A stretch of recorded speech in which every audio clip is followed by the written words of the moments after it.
Hi guys, it's time for another Blu-ray Steelbook review, and this time it's Tinker Tailor Soldier Spy. I'll show you the Steelbook first off. As you can see, it's another really good Steelbook.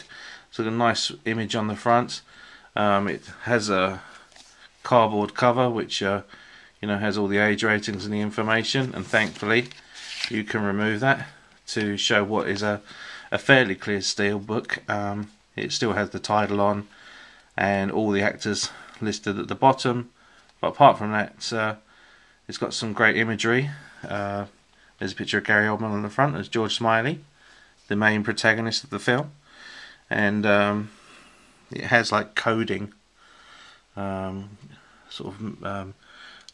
writing or numbers of code there, and on the back there's a picture of George Smiley standing, and the same sort of thing, type of coding mixed in with the picture. And it's a really nice, nicely designed Steelbook. This is done by Studio Canal and Working Title, and recently Studio Canal have been doing some really nice Steelbooks. That's the image inside. Another one of George Smiley there, and some nice picture discs too. If I take the disc out, one DVD, one Blu-ray,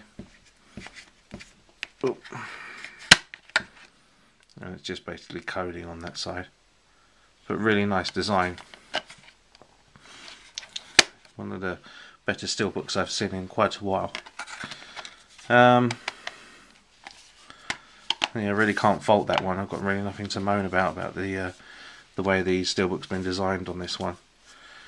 The movie itself, it's really a love it or hate it kind of film. It's about spying, but if really your idea of a great spy movie would be something that just involves lots of car chases and James Bond espionage, you might be disappointed. It's really and the way I'll describe it might put a lot of people off, but it's basically about a lot of old men sitting in smoky rooms staring at each other. The film's set in the 1970s in the UK, and from memory of when I was a small child during that era, it was quite a dreary time, and I think Thomas L. Fredrickson, who directed Let the Right One In, has done a pretty good job of bringing back some memories of mine as a child of how dreary the 70s was in certain places, and how very smoky everywhere used to be. It's some great imagery in the film. The acting is fantastic. It's a lot of it is understated. Everyone is great in it. And there's a lot of suspense in here, but it's mainly down to people distrusting each other, and you're not really sure who to trust in the film. Who is the mole who is working for the Russians? There's another story about George Smiley's own personal life and the problems he has with his wife. And they're intertwined with his job, and there is some action too. There's a situation that involves Tom Hardy's character, where he's actually in a lot of danger, and he has to get to someone he can trust within the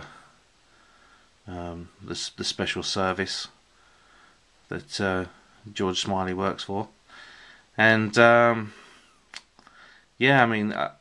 a lot of stuff in here. I think you really can't get up and go to the toilet while this film's on, or you're gonna just get lost. And there's even like certain characters that get mentioned, like a double agent that is mentioned by Gary Oldman, and I think a lot of directors would have shown flashback scenes, but he mainly relies on Gary Oldman's performance and of delivering the dialogue and explaining the whole story. And I just sat there riveted, really. just by Gary Oldman's wonderful performance in this film. He's a really great actor. I can't fault the guy really, especially with all the recent work that he's done.